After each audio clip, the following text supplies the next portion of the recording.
Or do we just use the mouse? Oh, wait, I see one on the... I think I see one. Oh, this will be handy.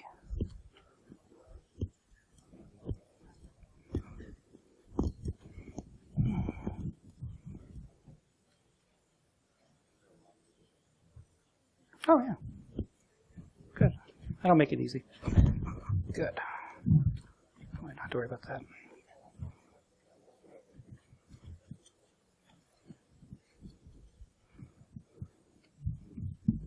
Welcome to Wednesday morning. We can go ahead and get started if you'd like. Again, my name is Stephen Kyle. I'm presenting my presentation that, well, I'll get started here. I do want to, I guess, maybe apologize. After I wrote this, I realized the title is somewhat misleading because this is the problem, not the solution. The goal is to present the solution so that you guys have some control.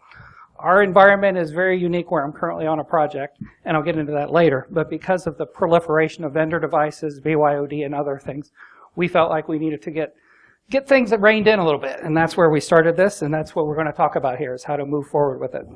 So let's go ahead then. First of all, I'll give you the introduction. I'm from the Columbus, Ohio area.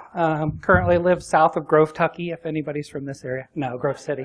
Again, born and bred here. Have been doing the gig for a while. Again, started way back when. I'm old and gray, I get that. And was blessed to work for IBM. And the rest of the credentials are up there. The bottom one is the best, because in August I have another grandchild coming. So we'll see. That'll be number 5. And so I'm very happy for that. But again, just to kind of give you an idea of what's going on at the moment.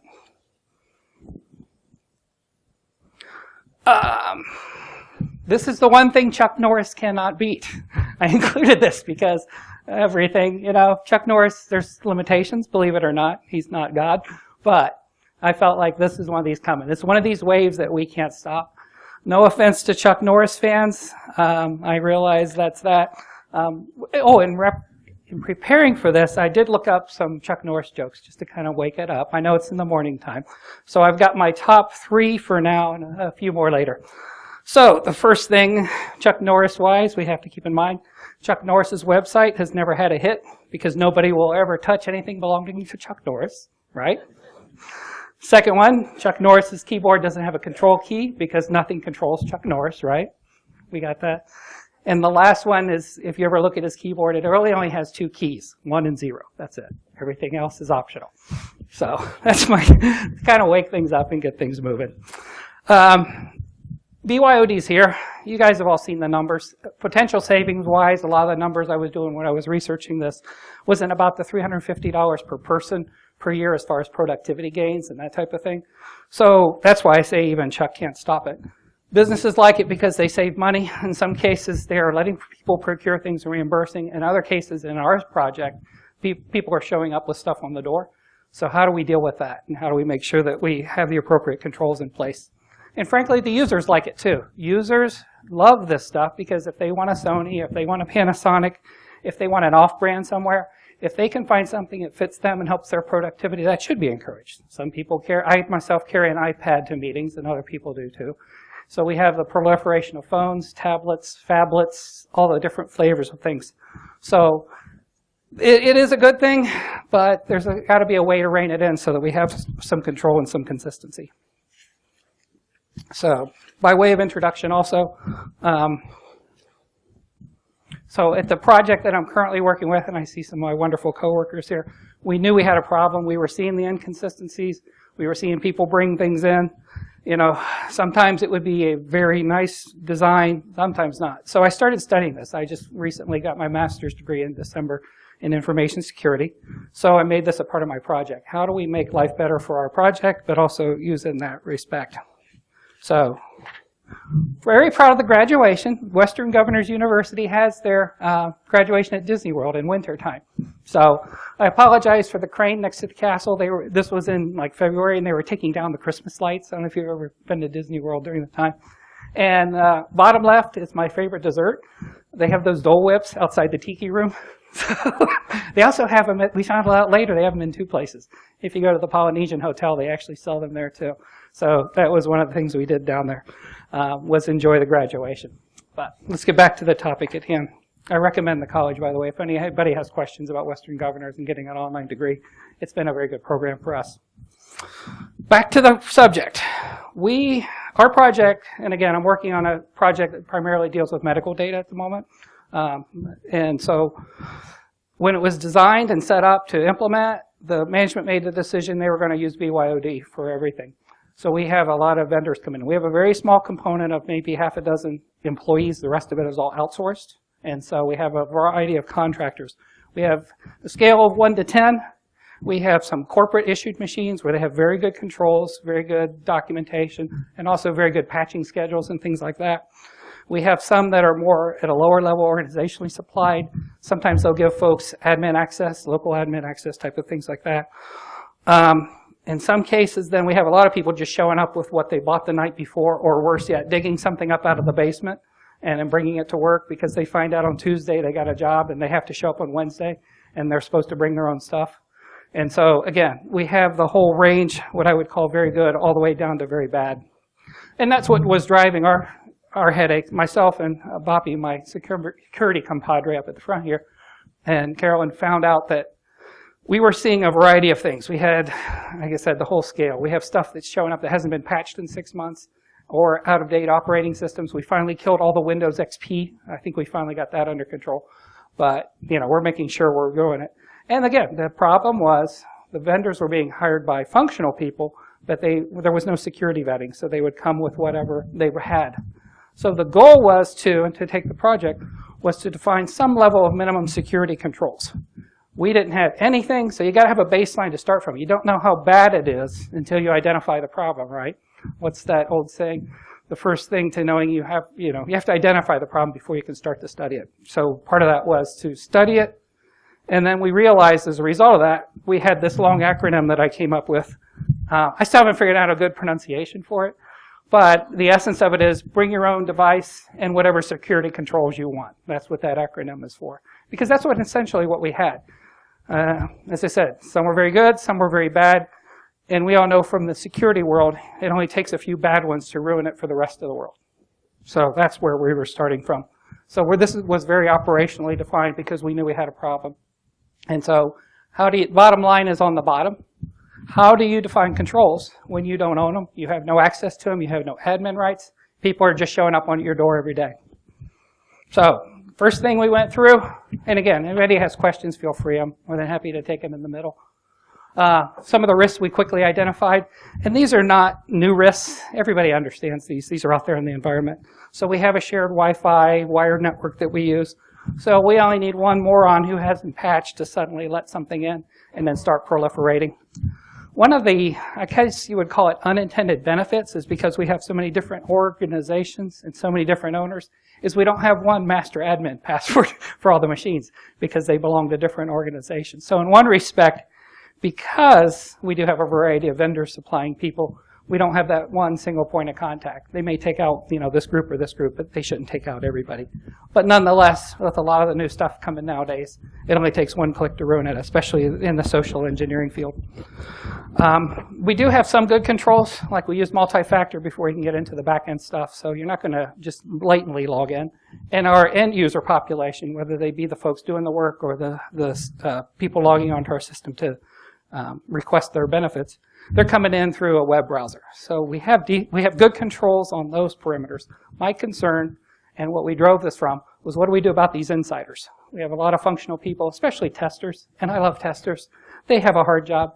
But many times that's all they know is what's in the box. They don't know anything about it.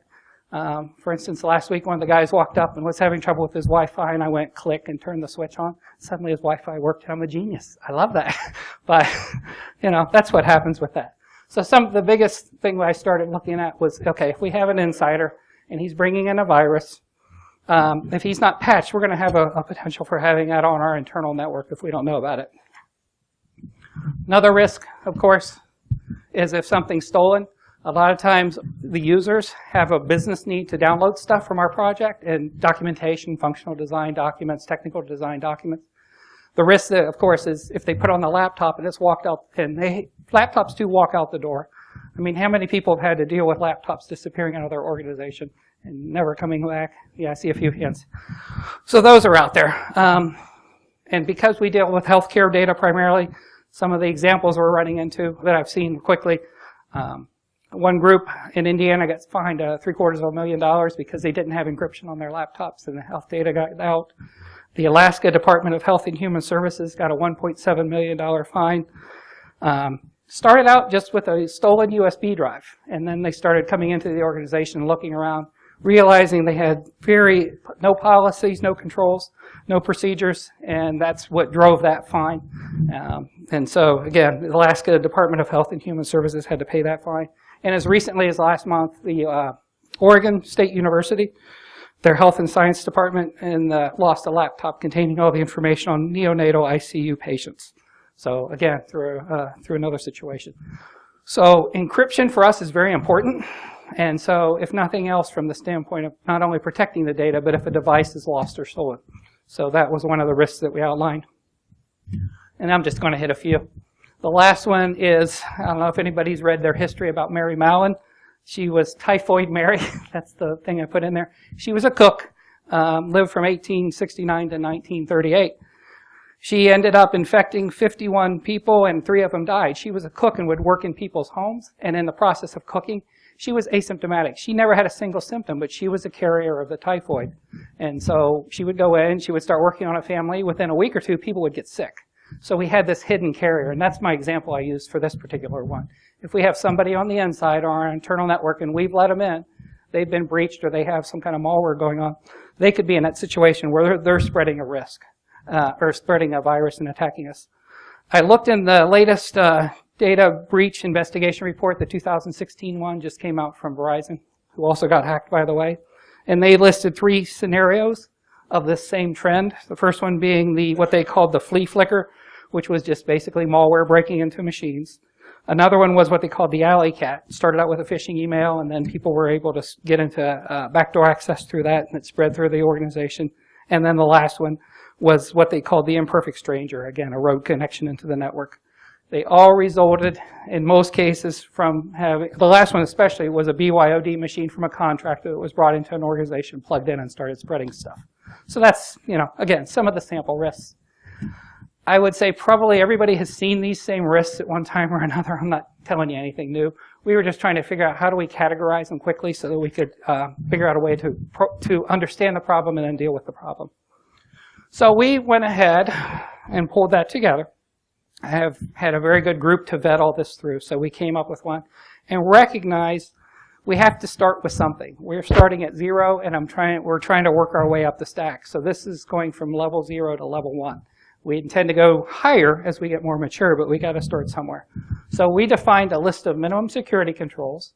In order to enforce it, we had to have a policy. So we've been working with the management team to get that in place, and then defining the written procedures. So we're going to make sure that we, again, from a starting point, let's go with the most common devices. So we do Android, Apple, and Windows.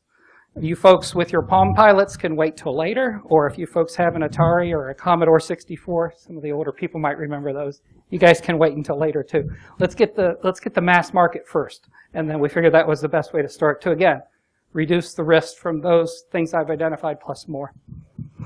So baseline-wise, we have to figure out how to do it. Because we're dealing with the healthcare industry, we started with what the recommendations provide. So there's I don't know how many of you guys deal with the NIST series. That stuff's really good.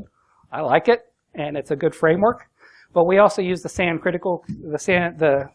the critical control list, because that, to me, is the more operational. Because we're dealing in some cases with the feds. I don't like FSMA. I like what we're doing with this much better, because they're very much operationally oriented. I was real disappointed in the last series that came out that they took away the quick wins. But if you read through them, you can figure out pretty quickly which ones are the quick wins and which ones are not. I think they took them out because people were only doing the quick wins and not going deeper. But they're still there. You just have to glean them out. The last thing that was important was we have vendors in our organization, so we had to consult with their security teams. We didn't want to be slamming stuff in that either they wouldn't support or couldn't support. We're real big on relationships and trust and working with our folks to make sure that they are able to understand why we're doing things before we implement. So we did interviews to understand what are your controls, what can we push, and what can we get. And it actually worked out better, and I'll explain why in a minute that we did that.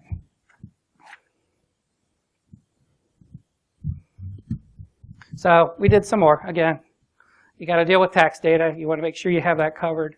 The regulations in Pub 1075 are good. HIPAA, of course, is well documented, especially the high-tech stuff.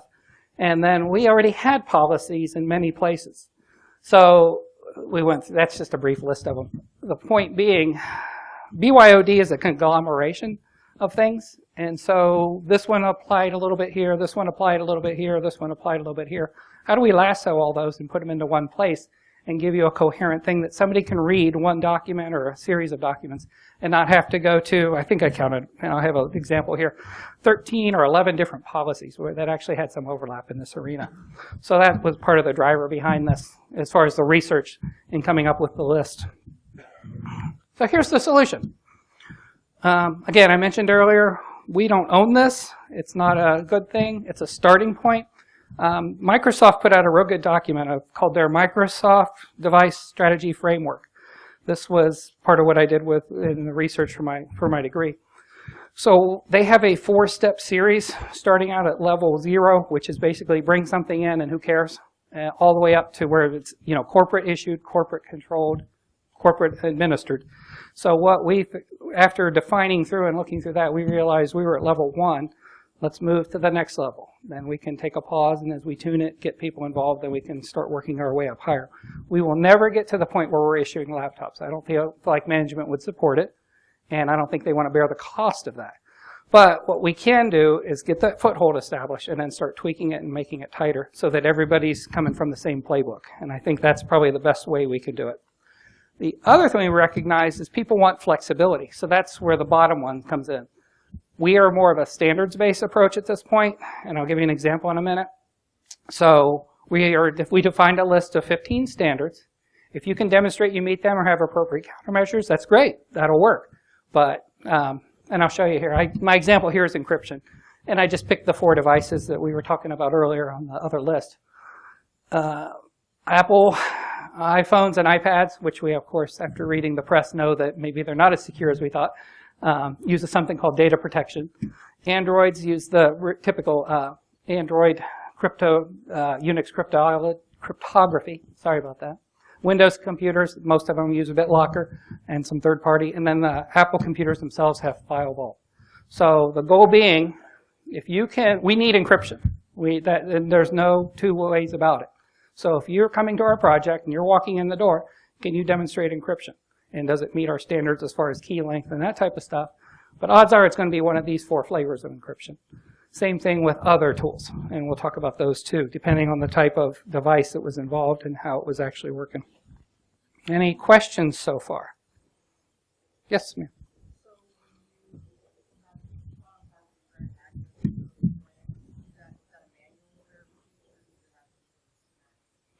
We're going to get to that, but I'll give it to you in a brief. It's depending on the level. So we have individual contractors who are coming in straight off the street. Those guys, no, you're not getting in until we look. We're going to have you come as part of our onboarding process. We'll take a look. People who are from recognized organizations that demonstrate consistency in their controls, we're going to allow them to come in. Okay? We figure at that point they've got good, responsible people and they can demonstrate that they're sanitizing the machines and doing good stuff.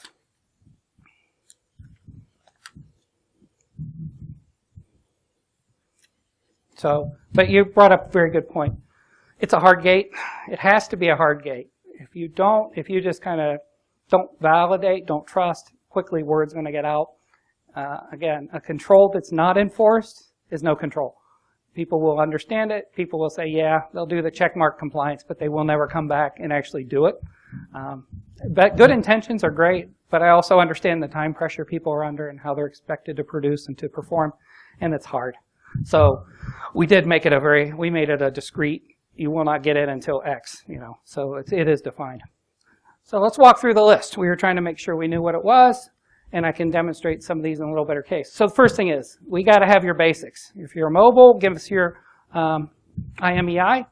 If you're plugging into the Wi-Fi or to the other, and I can supply anybody with a list of these if you guys want.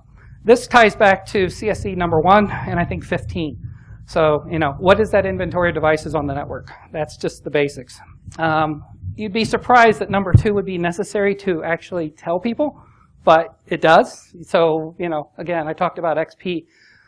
We weren't finding as much XP on the desktop as we were finding people using it for a virtual machine type situation, where they would fire up a VM, and because it's included, in many cases with Windows 7, hey, I got a free copy of XP. No, that's an unsupported operating system.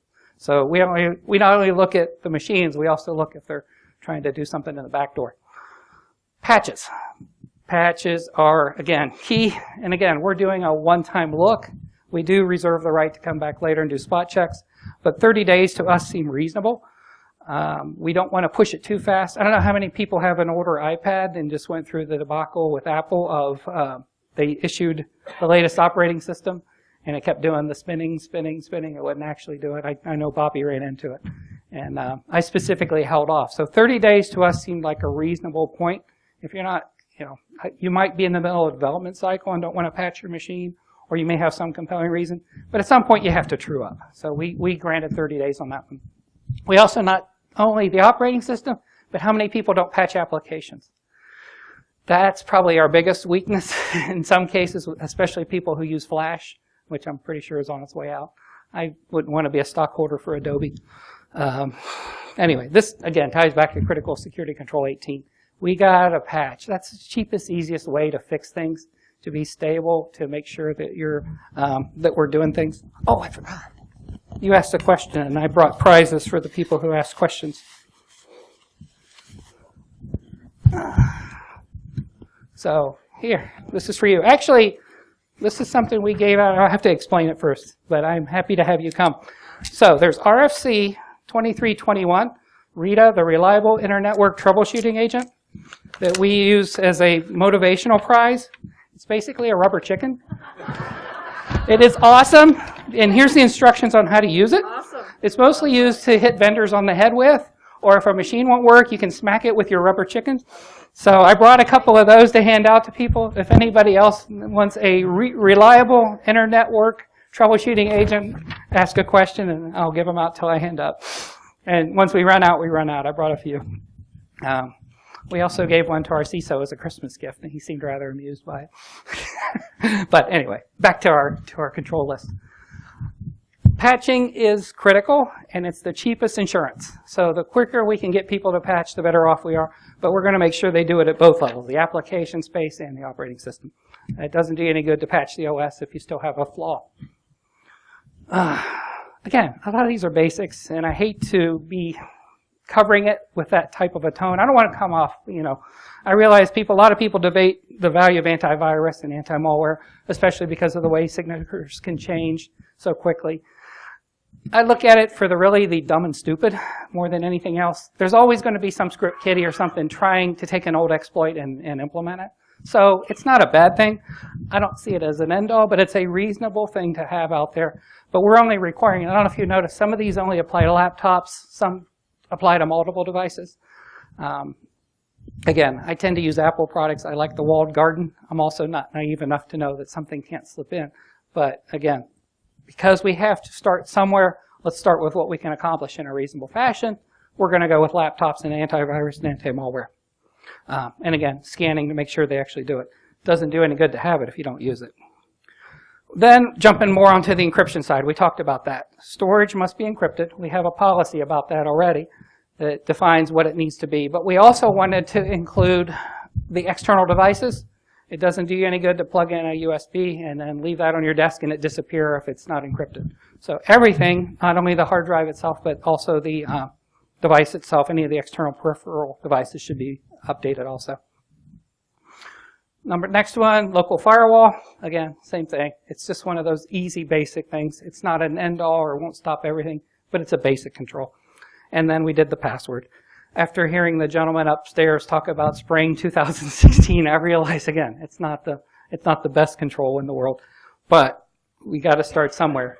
I don't know how many of you noticed when I walked up to this laptop, it didn't require a password. I just jumped right on. But I'm not going to plug any of my stuff into it, so I think I'm safe at the moment. Again, another basic, Critical Security Control 16. lock your screens. How many people walk by and you see a screen unlocked? How many of you, I mean, I tend to go over and do a Windows L, but I'm really tempted to get on email and send some love letters to somebody. But I resist that. You shouldn't. What's that? Oh, there you go. I'd like to do the upside down one too. Yes, I know what you're talking about here. So that's a good suggestion. Here, you get a chicken too. I have a very low bar. This is the last one. Well, it wasn't a question, it was a comment, but it works. I have one more left, so again, if anybody wants one. I forgot where it was. Oh, timer. Yes, it drives me crazy. So let's have a timer, 15 minutes, and really that's too long in my mind, but again, there are people who don't like shorter time windows, so we had to compromise on that one. Number 10 is so basic, I don't know what to say. If you want to use that at home, great. If you want to experiment, I'm not here to discourage innovation, and I don't want to do it. I just don't want it on my network. If you want to do it at home, if you want to explore, please do. Set up a lab, break stuff. That's how we test things. And I think that's what the gentleman was talking about earlier. We have to be passionate. We have to understand and find things. But don't do it on my network when you're supposed to be doing something else, when you're supposed to be working on things. You know, let's figure out a way where we can isolate that. But if you're coming in without a special exemption or a good countermeasure, no jailbroken stuff. That's just, to me, a pretty good one. Again, for the phones, let's do the device wipe. That way, the FBI can't get into it after they mess up and change the password on the storage, but that's another story. 10 is a, you know, again, we just picked the Apple default. That seemed to be pretty good. And the same thing with number 12. All these have these services. Let's be able to find this stuff if you lose it, if you leave it in the restroom, or if something like that happens. But you'd still be surprised how many people don't have it turned on. This is also, we're also including devices that plug into the network that are, again, personal phones and those type of things. If you want to use it to download your corporate email, then you're going to be subject to this stuff too. Yes, sir? Do you have a policy conflict resolution process? For example, let's say the latest Android OS can't be downloaded unless the device is inverted. Do you go with 10 or do you go with 3? We would, at that point, take it up as a security group and then say, okay, define the countermeasure. And if that is, you know, again, we wanted some flexibility in there. So these are not absolutes. They are, use this unless you run into an exception, and let's talk about the exception. If you're doing something that makes perfect sense, how many people have seen the stuff, and I've seen it too, where you get a thing that says you're out of compliance because you went to the more secure version as opposed to the less secure, but because it's not in the signature, you get the warning? Okay. Yeah, that stuff happens. We recognize it. And plus, we don't want to discourage innovation. The point is, from our security team standpoint, is talk to us. We're we want to help you. We recognize that we're an enabler of business. And I always take the view from a security standpoint that we're overhead. We can help contribute to the business and make things go better, but we're not a profit center and never will be. So we need to be cognizant of how can we be an enabler of technology so that people can be more productive, or we can deliver better value to the people who are using our systems. So that's why we set up the exception process. Hey, you get the last chicken. Good catch. As I said, instructions are included. It goes into much more detail. It works at all 7 layers of the OSI model, so the guy did a real good job writing the RFC. It is an actual RFC. It's wonderful, and if you look at it, if you actually read it, it was put out on April 1st, so you understand why it's out there, which is also coming up very soon. Backups. Again, I kind of alluded to this earlier. Not only the device itself, but the peripheral devices need to be on there. Again, that's critical. Security Control 13. This is going to be the hard one, and I'm not quite sure how we're going to do this yet, because a lot of people hand their kids their iPad and that type of thing. What we're trying to do is get people to just reserve a device for work purposes only. You don't need to have your corporate email on every single device you own, whether it be a tablet or a phone. And this will give parents an excuse to change the password and not give it to their kid. You know, leave daddy's iPad alone. The bad people at security are making me do this, and they can blame us for stuff, and that way we can be the bad guy. I'm so used to being the bad guy now anymore, it doesn't matter. But we do not want corporate data, and I realize the tablets are the best example. Don't do it, or if you're going to do it, don't let your kids play with it, that type of thing. It's where the biggest risk is. And that's why we get into the sharing. So we don't want people accessing corporate data who are not on, have been gone through the non-disclosure process, have not been trained on the security training, have not gone through the other things. And I'm not going to do that to a 5-year-old. I realize there's times where the kid's going to be screaming and you want to hand it to him. Okay, we'll delete the email and then move on. Delete that account and it'll go off from there. So this is the list. We kind of left it at 15. You can do a lot more, but again, how do you get a foothold? How do you get started? So this is a basic start on a problem that exists. It's not a fully vetted out solution and it's in there. I'll answer your question, but I don't have a chicken for you.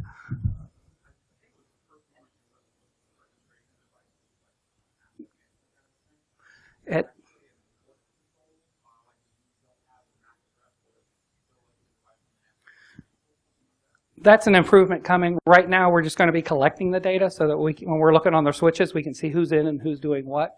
We have a later enhancement that is going to actually get us into the switches, and then we can start doing, I want to do MAC filter. I want to start locking it into the MAC address before you get in. I can't do that yet. All I can do right now with the current implementation is just control who gets the password.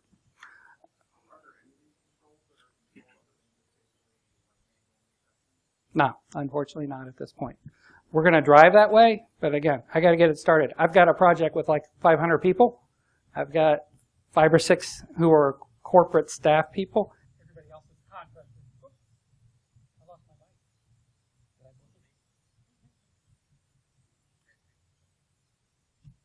I might have bumped it. So to answer your question, not yet. Our goal is to get that. So it's on. I just lost. I wonder if it's a battery. I'm getting a barely a green light. We'll finish. I'll talk loud. Do you have another battery for these? Okay. He said there was a boom mic here. I can switch over it if you want. Yeah, that might be good in here. Oh, wait. Maybe I had a little more.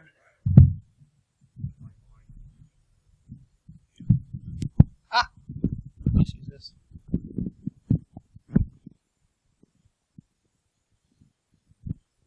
Wow. Why do I feel like I need to start singing Frank Sinatra songs? I'm sorry. I have a warped sense of humor. I apologize. So first phase, no, it's going to be manual. Later phases, we're looking at implementing some stuff on the switches so we actually know who's coming in and can deny people. Does that answer your question? Okay, great. I saw another hand. Yes, sir.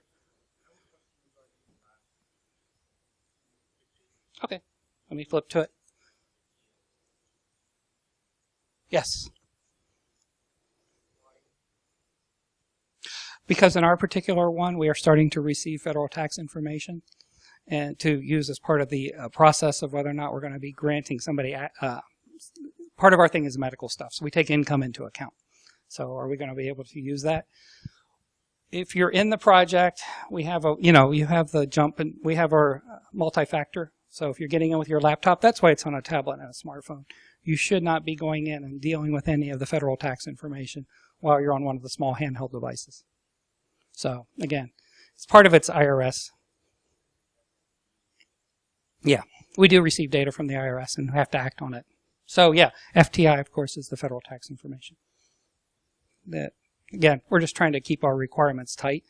It really, you shouldn't get it unless you're appropriate to it. You have the right roles and the right security. I just don't want a DBA trying to tweak something from home. Do it the right way. Don't try to do anything you shouldn't. To answer your question? Oh yeah, this is unique to our project. That was probably the biggest thing why we did it. And let me move on to the thing, our status to date. We've reviewed and vetted the control list. Frankly, we have the policies out there. We haven't acted on it as far as I want to. Part of it is because I graduated in December and I took some time to relax and regenerate. And so now we're back to reorging and picking this thing back up. I think I was just having too much graduation fun. After 2 years in grad school and not seeing my family, not doing anything other than studying, it was a break. I intentionally took a break. So the other thing I want to talk about a little bit as we're implementing this, that has come to light more than anything, is we are implementing this at a project level. It is very unique and specific. Unless your organization is using vendors everywhere with a very small core staff, this really wouldn't work well at an enterprise level. So that's why we're taking it and doing it at a project level. We know who our people are, we onboard them, we vet them, and we're going to go ahead and just start it at our thing. This is not a fix for everything. And in some respects, it's unique to our project because of the composition of it. But I think it will work well and where it's appropriately sized and where you have this similar situation. But the controls are still reasonable no matter what. I mean, you can take those and still adapt them. But as far as our implementation plan, we're just going to do it at our specific project, even though we're a part of a larger enterprise. Yes, sir.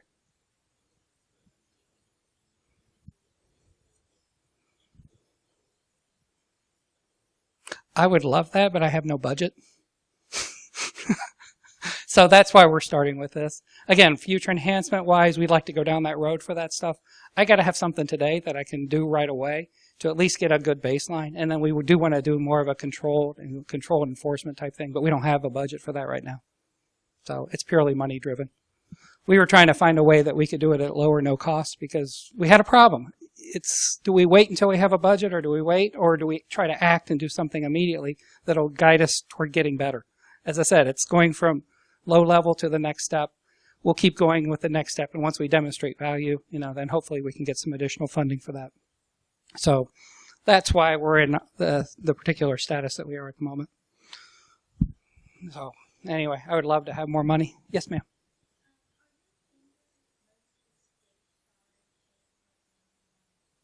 Yes, ma'am. One of the enterprise policies that we're dealing with requires it to be U.S. based. So yes, we don't have to deal with that type of thing.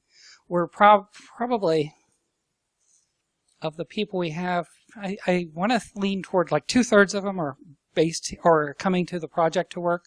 We do have some people who are out who are not necessarily on there, but they usually come in through the multi-factor or through another network. So we're going to get to them later. But in most cases, those are my people with the better corporate controls, not the ones who are just showing up on Tuesday with a laptop they bought at Best Buy on the night before because they want to work. So we have some people out, but none out of the country.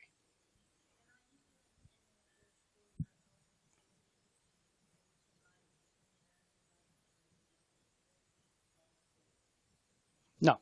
The way the project is structured is with about 500, I think we have 6 machines that were actually provided by the organization. And the rest of them are all walking in the door. So, again, leadership chose this. I don't know. So we had to get some things done. How do you do this? And this is just a lot of the general stuff that people already do. I want to be aware of the time, so we keep you on schedule. We were able to get leadership in early. We've already built some of the job aids. I want people to be able to get to these quickly. And not only that, I want them to take them and go home with them. If they can do some things on their home machines that not necessarily their work ones, to again spread it around and make it better for everybody. We have a checklist defined, and so we have one particular person, Carla, who's going to be the onboarding person. And as the people come in, we're going to do it. And then I talked earlier, I think in response to your question, we have a pre-approval process for a few of the vendors. We're going to trust you, but we're also going to verify. So the intent is a couple of times, on a weekly basis, start spot checking 2 or 3 machines at a time and keep an inventory of that so we can roll through everybody, the people who are already in. So again, like everything else, it's communication. It's understanding what it is. It's getting in front of people early and telling them what it is so there's no surprises. I went with this because I learned a lot through the process, not only about the controls that were available, but how to work better with people. So that's why I put this one, included this particular slide. The first one's pretty generic. Most of the staff in our project want to comply, they just don't know what to do. And I have found that I've gotten good cooperation from most of them. And that's probably a good thing. So that's why we're publishing the guides. We're trying to push the guidance as much as we can down to the people quickly.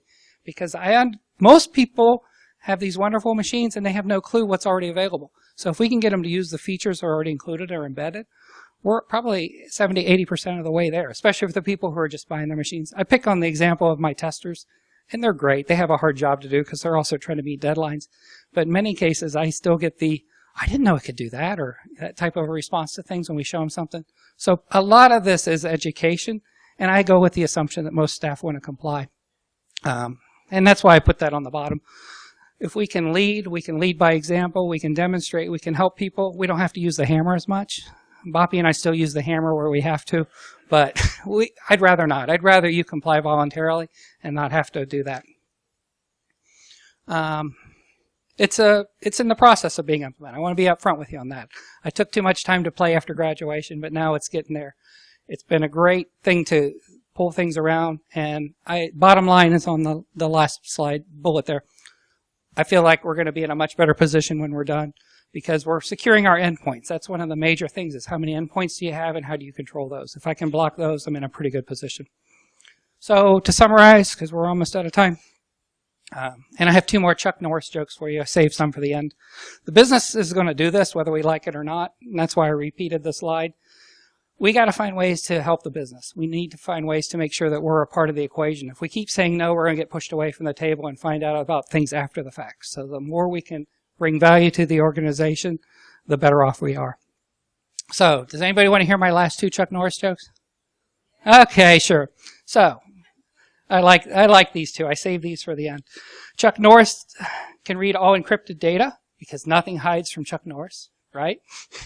And of course, he doesn't need sudo either. He just types Chuck Norris before all of his commands and he automatically gets in because nothing stops Chuck Norris, right? Speaking of sudo, when I was looking this up, I thought it was cool. There's a Columbus connection to sudo. And I'll drop this. This is my last nerd trivia for you. When I was looking it up, in 2003, Nationwide Mutual Insurance, just across the street, contributed code to store the sudo data in LDAP. So Columbus actually made sudo a command that we can actually use. How many know what sudo means? Anybody understand what it stands for? Yes. Does anybody know? Oh, it's super user do, but yeah. Anyway, you have a question, or were you going to answer it? You actually know Unix. I'm proud of you. That's very good.